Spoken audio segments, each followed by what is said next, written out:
If we apply this to the current state of the world we live in, as per the Office of National Statistics, house prices have risen over 160% since 1996, but wages only 28% in that same period.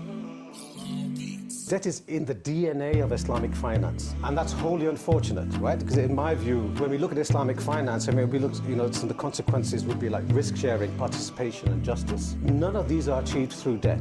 And these instruments, there's a variety of instruments now, these contribute and comprise 95% of the global Islamic finance interest.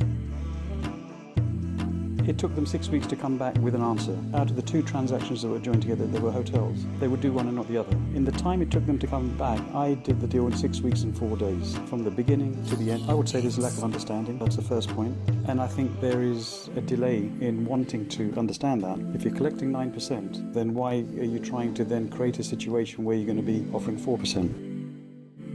Things we struggle with is how do we get into a brand new asset class? How do we find the expertise around us? This is indicative of like we don't have the structure. We don't have the representation. We don't have the organization. Everybody's trying to do like outlier things on their own. And that's why when an opportunity comes up, like you mentioned, the outliers cannot create the infrastructure to respond to that opportunity. I would say we need a robust, universal, globally accepted framework which everyone understands. I think that's the first point here because there's too many variations in finance in order for us to progress. We can't be firefighting internally amongst ourselves, and if we want to bridge that gap and actually start, materially moving dial at a macro level, we need to have this framework.